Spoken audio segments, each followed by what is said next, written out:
Baik, di sini saya akan membahas tentang kegiatan statistik. Perkenalkan, nama saya Adegiata Funae dengan NIM 1120230001. Definisi data. Data adalah sejumlah informasi yang dapat memberikan gambaran tentang suatu keadaan baik berupa angka-angka maupun yang berbentuk kategori seperti tinggi, rendah, dan lain-lain. Jenis data berdasarkan nilainya ada dua, yaitu data diskrit dan data kontinu. Data diskrit yaitu data yang diperoleh dari hasil menghitung. Misalnya, produksi bubur instan untuk balita sebanyak 200 bungkus per hari. Lalu data kontinu yaitu data yang diperoleh dari suatu organisasi atau perorangan. Data kontinu merupakan data dalam bentuk angka atau bilangan yang diperoleh berdasarkan hasil pengukurannya.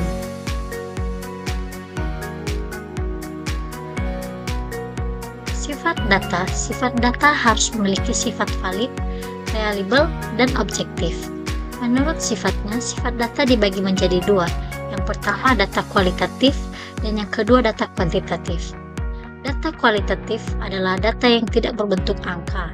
Data kualitatif diperoleh melalui berbagai macam teknik pengumpulan data, misalnya wawancara, analisis dokumen, diskusi terfokus, atau observasi yang telah dituangkan dalam catatan lapangan. Dan yang kedua, data kuantitatif. Data kuantitatif ialah data yang berbentuk bilangan atau angka sesuai dengan bentuknya. Data kuantitatif dapat diolah atau dianalisis menggunakan teknik perhitungan, matematika, atau statistika.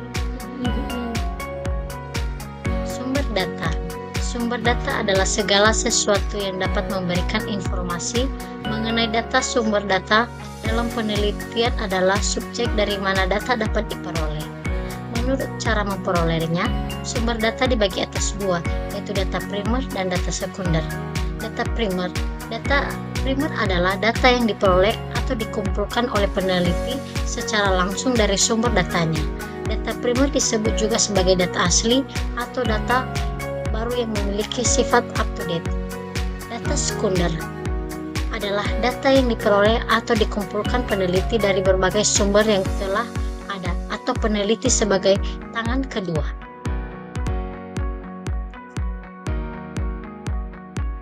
Sumber data.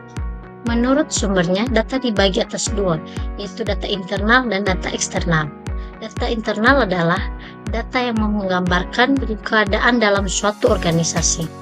Lalu data eksternal ialah data yang menggambarkan keadaan di luar organisasi. Sumber data menurut cara penyusunannya dibagi menjadi 4. Yang pertama data nominal, yang kedua data ordinal, yang ketiga data interval, dan yang keempat data rasio. Yang pertama data nominal ialah data statistik yang memuat angka yang tidak mempunyai arti apa-apa. Yang kedua data ordinal adalah data statistik yang mempunyai daya berjenjang, tetapi perbedaan antara angka yang satu dan angka yang lain tidak konstan atau tidak mempunyai interval tetap. Dan yang ketiga data interval adalah data yang jarak satu dan lainnya sama dan telah ditetapkan sebelumnya. Atau juga data interval adalah data statistik di mana terdapat jarak yang sama di antara hal-hal yang diselidiki atau dipersoalkan. Dan yang keempat data rasio adalah jenis data yang mempunyai tingkat tertinggi. Karakteristik data. Untuk mendapatkan informasi yang baik, maka data yang kita kumpulkan harus mempunyai karakteristik. Yang pertama, tingkat objektivitas tinggi. Jika kita menganalisis data, maka data yang kita gunakan harus benar-benar objektif. Dan yang kedua, data harus mewakili atau representatif. Jika data yang kita kumpulkan merupakan bagian dari suatu populasi. Dan yang ketiga, relevansi tinggi. Data yang kita kumpulkan dan kita olah harus merupakan nilai dari variabel yang mempunyai hubungan dengan permasalahan yang kita pecahkan. Dan yang keempat, tingkat kesalahan rendah atau standar error kecil. Apabila data yang kita kumpulkan berasal dari populasi yang mempunyai karakteristik homogen, maka cukup dengan menggunakan sampel kecil. Dan yang kelima, tepat waktu. Untuk memecahkan masalah yang relatif kompleks, maka data yang akan kita gunakan sebagai informasi dalam pengambilan keputusan harus se-up-to-date mungkin. Soal kasus yang pertama. Sebuah perusahaan survei 500 pelanggan dengan kuesioner daring tentang kualitas sinyal. Pilihan jawabannya berupa sangat puas, puas, tidak puas, dan sangat tidak puas. Pertanyaannya, data dari jawaban kuesioner ini termasuk jenis data apa? A. Kualitatif nominal, B. Kualitatif ordinal, C. Kuantitatif diskrit, D. Kuantitatif kontinu, E. Sekunder. Jawabannya kualitatif ordinal.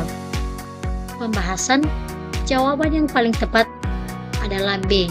Data kualitatif ordinal, karena data ini berasal dari penilaian kepuasan, sangat puas, puas, tidak puas, yang merupakan kategori non-numerik. Namun kategori-kategori ini memiliki tingkat atau urutan yang jelas, sehingga termasuk dalam jenis data kualitatif skala ordinal. Data yang dihasilkan berupa persentase kepuasan adalah hasil pengolahan data kualitatif tersebut. Soal kasus yang kedua. Seorang peneliti gizi ingin menguji efektivitas program PMT atau pemberian makanan tambahan pada balita kurang gizi. Ia mencatat berat badan balita sebelum program dan kembali mencatatnya setelah program berjalan 3 bulan. Pertanyaannya, peneliti ini menggunakan metode pengumpulan data apa? A. Observasi, B. Wawancara, C. Survei, D. Eksperimen, E. Studi kasus. Jawabannya D. Eksperimen. Pembahasannya, peneliti ini termasuk eksperimen karena peneliti memberikan perlakuan program PMT kepada subjek dan membandingkan hasil berat badan sebelum dan sesudah perlakuan untuk melihat dampaknya.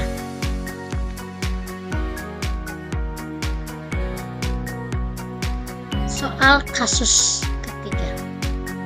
Seorang ahli gizi melakukan observasi untuk menghitung jumlah porsi makanan yang dihabiskan oleh pasien dalam 1 hari.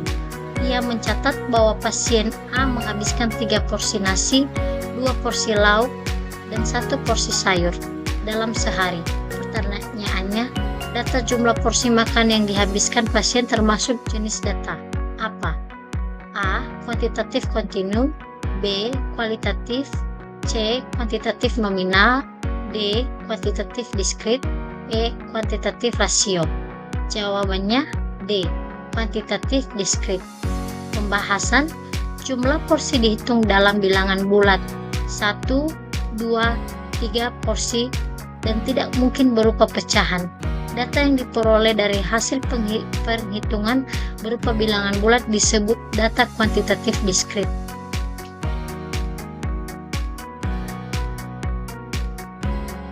Demikian pembahasan tentang kegiatan statistik. Semoga bermanfaat dan bisa menambah pemahaman kita tentang pentingnya data dalam bidang gizi maupun kehidupan sehari-hari. Terima kasih.